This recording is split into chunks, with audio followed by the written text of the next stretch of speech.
Okay, let's get this cringe fest started. Hey everyone, it's Amanda. Welcome back to my channel. So today's video is going to be a bit of a trip down memory lane.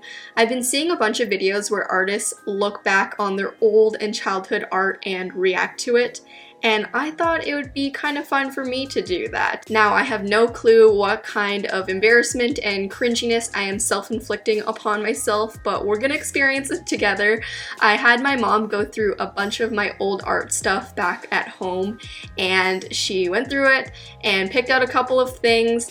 Luckily, she kept all of this stuff, so shout out to her for keeping all of this stuff throughout all of these years, because it's gonna be fun to go through it all, no matter how embarrassing and cringy it is. I'm excited to kind of see my artistic journey. I'm gonna try to keep it as chronologically as I can, but obviously the stuff is old, so I don't know the exact dates. But hopefully we'll be able to get a sense of my journey as an artist from a little baby Amanda to the full-grown, well, as fully grown as I am right now, Amanda that you see here today. So I don't know what I'm getting myself into, but I think we should just hop right into it. Alright, so luckily my mom already kind of separated it into different eras of my life. So we're gonna start off with the super young phase, and I think I would like to call this the Princess and Flower era. Wow, that is just beautiful. You know what? I can see what I'm going for here. There's flowers at the bottom. Obviously the flowers have to be right at the bottom of the page. A really aggressive sky going on, and you know what? Like, honestly, this is like a little bit like Matisse almost. So, you know what? I could see my artistic vision. Oh look, more flowers and more princesses. So here we have, okay, this one is labeled. This one is Amanda Lee's Sunset at 8 p.m. I like how I had to specify that it is the sunset at 8 p.m. And I don't know where I got the idea that this is what my household area looked like, because by no means was I near a river, by no means was my house on a hill. Those flowers being right along the top of the horizon line and about the same size as the house is. I love it. What do you know? We have some more flowers. Oh, okay, I finally found something that has a date. So this one is from 2004. I was 6 years old when I did this, so I was like in kindergarten or grade 1. It says stoys. I assume I'm saying stories. Are you sensing a theme here? Princesses. But these ones are legit princesses, like Disney princesses. You can see that there is Belle, who is saying la la. Opening up, it's Aurora, again spelled completely incorrectly. Definitely need some spelling help on there. We have Ariel. I'm assuming I meant to say Ariel because she has like the Little Mermaid getup. We have Jasmine and Snow White without an H. So, you know, oh, okay, we have more. Cinderella, Rapunzel. I just think that I didn't know how to use letters correctly, but I'm kind of impressed that I was able to get the essence of each Disney princess, because even if it wasn't labeled, I feel like I would still be able to tell which princess was which. And my favorite part about this whole thing is that I think I was trying to make a storybook, but instead of writing actual words, I just did lines and pretended that it was a storybook, which is hilarious to me. I think I was just really obsessed with doing these little fake storybooks. I wanted to be like a storybook illustrator, so I have one that's titled 3 Cats, a New Baby, The 3 Little Pigs, the Fish Tack, I think I was trying to say tank there, The Poor Girl, wait, what? The Poor Girl, why was I writing about the poor girl? Oh. That's kind of sad. So moving on from the Princess and Flower era, the next time period I would say was my observational period. I drew a lot of stuff that was in front of me. I wanted to draw like really photorealistic drawings, or I tried, but let's be real, it wasn't that great. And this was about the time that I also started keeping a sketchbook, which I have right here. And a lot of it is filled with the same type of stuff that I mentioned, so like observational. Like this one has like a pencil sitting on an eraser. You can see in the corner it says 2006, so that was, I was 8 years old. So pretty young still. I was really utilizing this blue pencil to its finest. Oh, never mind, the flowers have made a return, except this one is fully grown and I have some colored pencil shading within it. We have a drawing of this iPod. Wow, that is a throwback. iPods do not look like that anymore, but I definitely had that iPad, the one with, or iPod, the one with the little click wheel. We have some roses, which is funny because roses are like my favorite thing to draw now. These ones actually don't look that bad. I'm impressed, Amanda. Young Amanda. Okay, so now flipping over, you see that we changed things up, and I would say that like from 2007 onwards, it was a long period that I would like to call my anime phase. I was so about anime, and I actually would like to credit anime and manga with getting me into art. I was so enthralled by it and I loved it like a good little Asian. I loved doing these little chibi, I don't even know if that's how you pronounce it anymore. I'm a fake anime fan. I know that there's a ton more anime stuff. I'll try to find what I can. Okay, so these are like the later ones when my anime started getting, I would say, a little bit better and I was actually getting good at it. So this one, I actually still like this drawing to this day.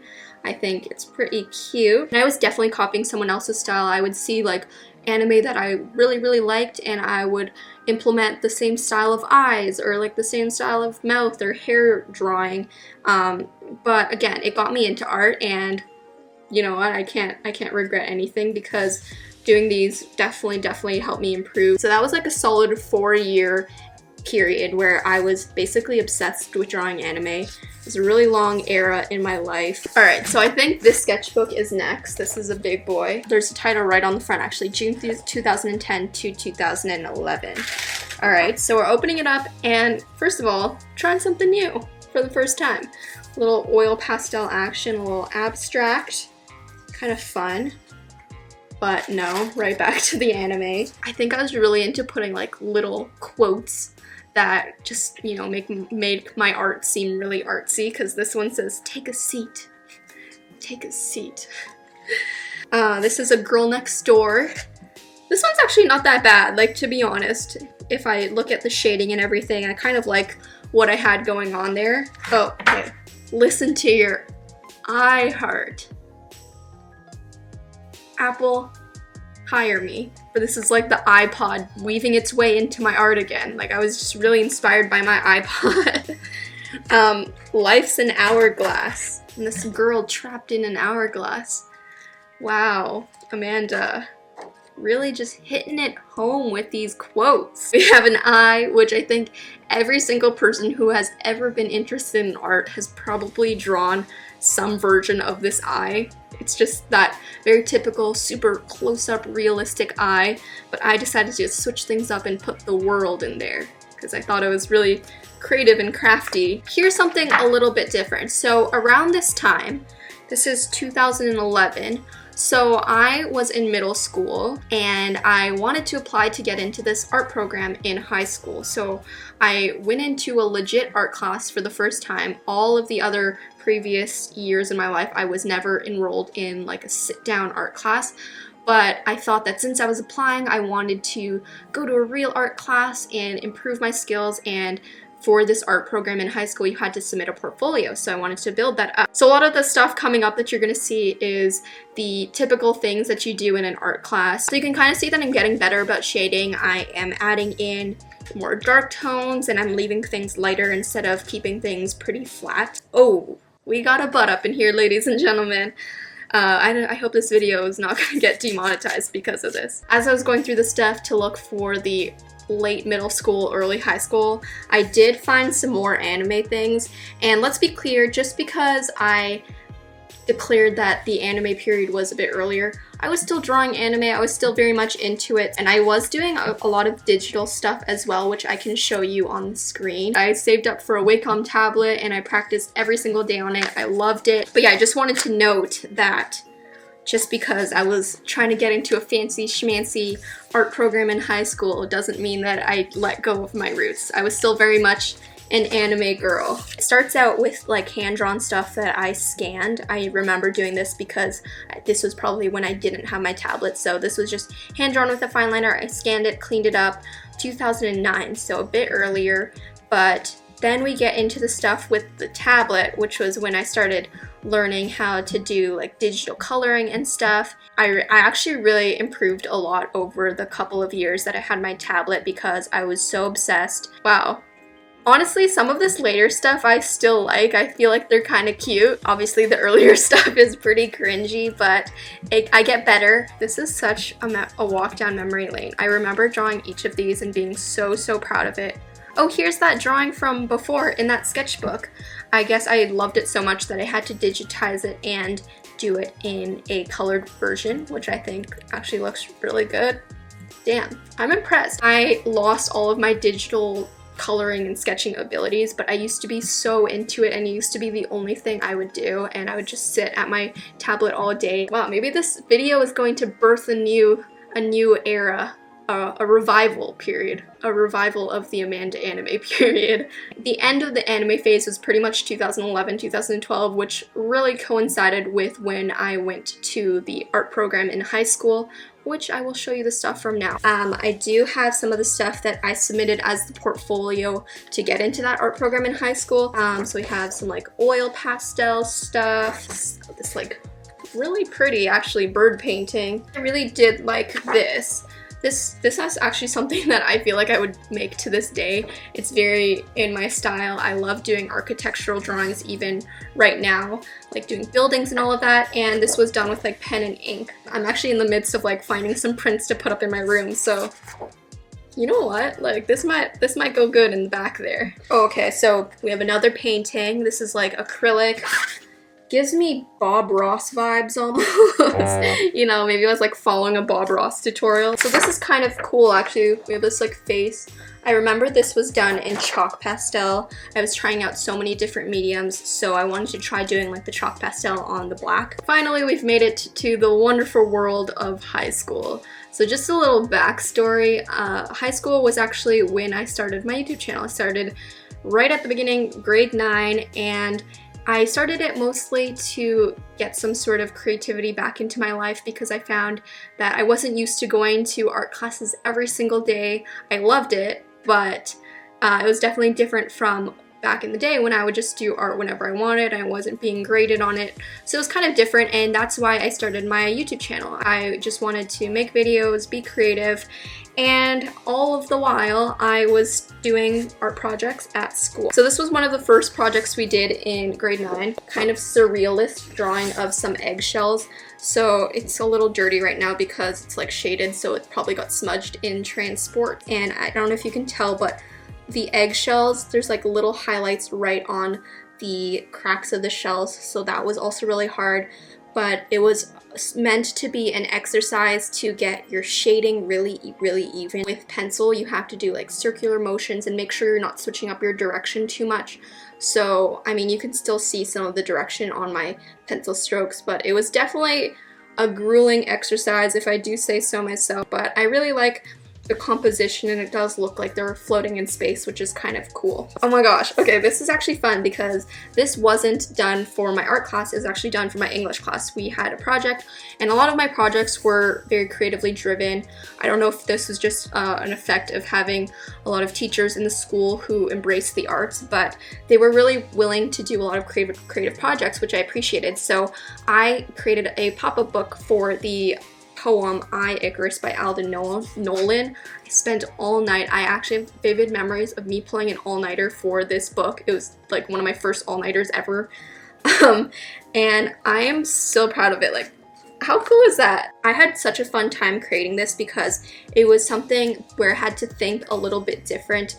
It wasn't just me drawing on a piece of paper. I had to make sure that all sides of the paper were painted because it was going to be looked at as a 3D object. I kind of like that at the front there's a little bit of calligraphy going on, so a bit of a hint towards what I would be doing to this day, which is always fun to see. Oh, okay. Oh my gosh, I remember this one. So a lot of the art projects that were done earlier in the art program, at least in the one that I was going to, was really focused on building your skills. So there's a lot of exercises that may seem a little boring or not as like super creative. Like I wasn't doing insane performance art pieces, at least not at the beginning of the program in the earlier years. So this was another one of those exercises.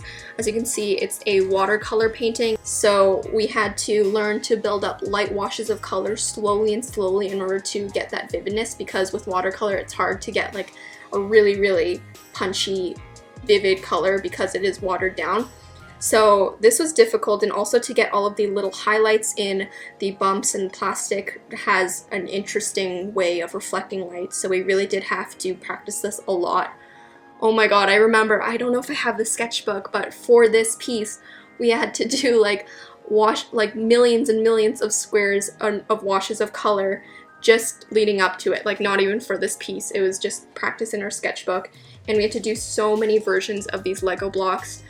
I'm like triggered just looking at this. We have this little coffee cup drawing. Again, this is done with like pencil shading. This was so hard. I remember that I had such a difficult time making sure the colors were even, and drawing, like shading bubbles is hard because again it has a really specific way of reflecting light. We actually had to take our own pictures for this, which was another interesting element to introduce to my drawing, was taking my own reference photos instead of just looking up on the internet some stuff, which is what I did previously. This is actually another one of my favorite pieces that has come out of my art program. We were getting into doing more fun stuff, more interesting mediums, so this was done on a linoleum block. It was printmaking, so we did like an abstract design. I think it was inspired by a song, if I remember the assignment correctly. I honestly see a lot of what I do now on my bullet journals in this little print. These leaves remind me of my March spread. These lines remind me of my May spread, which is just so funny to see that a lot of the motifs in my art just repeat over and over again. This is another piece that I actually would not be opposed to putting up in my apartment. Okay, so this is the last thing I'm going to show you guys from high school. It's one of the later sketchbooks in my high school career. A lot of the projects we had to do required a lot of process work, so that's what you're seeing now. A lot of architectural stuff, some painting. I actually have a picture of the painting that these sketches are based off of. To this day, that painting is actually one of my favorite things that I've painted. It was with acrylic paint, but as you can see, I like took a picture of it and I manipulated it on Photoshop just to test it out and see if I wanted to change anything with the paint. Well, when these little sketches, oh, these are so cute. I remember loving this assignment. So one of our final assignments was creating an illustration for a children's book, which brings it full circle because I mentioned at the beginning when we were in my Princess and Flowers era, I was already pretty much drawing storybooks when I was little, so I love this assignment. We were assigned like a nursery rhyme every week, and we had to do little illustrations based off of the nursery rhyme. So that's the final sketchbook from high school, and now moving on to the present day stuff. Interestingly enough, throughout all 4 years of high school, I wasn't doing art on my channel. If you've been following me since back in the day, then you'll have known I was doing beauty, fashion, lifestyle, DIYs, basically everything but art, and I think that's just because I was creating so much art in school, so YouTube was my way to escape all of that. But as soon as I left, I immediately missed it, and it was just funny how naturally art got integrated back into my life through my YouTube channel. So the beginning of this sketchbook, I feel like, is me kind of rediscovering my love for drawing. So I was creating a lot of sketches, figure drawings, doing a lot of faces, and I think this is around the very first time that I created the first bullet journal video, which took off, and then I kept doing those, which also reintroduced me to love art, but in a different way. And I think my perspective on art and myself as an artist has changed so much from back when I was in middle school or even in high school. I was either obsessed with becoming the best artist and I thought I needed to always become better and comparing myself to other artists, or like in high school I would feel bad that I wasn't like the artist who sketched and drew every single day, or like someone who's really well versed in art history and knew all the poetry and all of that. I felt bad that I wasn't like that. I was like, wow, I must not be a true artist if I'm not doing all of those things. Now I put way less pressure on myself to become like the perfect artist. I know that I'm not the best artist in the world. There are so many more talented artists out there. Sometimes simplifying things or just doodling, having fun with it is the best way to go. So that was my little rant, but with that being said, looking through all of these, you can see that I was drawing a lot of faces. This is actually from my Drawing My Subscribers video, and we have like the Wonder Woman one, which is one of my favorite drawings that I've done. Again, no pressure on keeping a consistent style or keeping consistent with drawing every single day. But I was creating videos, I was creating doodles for my Instagram, so I was always in a creative mindset, but I just wasn't forcing myself to sketch and be an artist every single day. So these ones are actually really recent. These are drawings that I did from the Winter Olympics of the figure skating. We have some illustrations that I did for Fashion Week, which was absolutely amazing, and I'm so proud of myself. So that's this sketchbook that I'm currently in. I'm pretty much almost done it, so I'm gonna have to restart a new one. I think that's my whole art journey. I am not sure how long this video is going to be. Honestly, it was kind of therapeutic and fun for me to go through everything, even though I didn't really look through all of it. Obviously, if I went through all of it, this video would be way longer. But since I have so much material to work with, I thought that maybe in the future I could do a video where I recreate one of my older pieces or my childhood drawings. So click thumbs up or comment below if that's something you would be interested in. And if you're looking to see some more of my current present day art, I promise there are way less princesses and flowers. You can follow me over my Instagram at AmandaRachDoodles. And if you take one thing away from this video, it is to keep doodling. Talk to you guys in my next video. Bye everyone.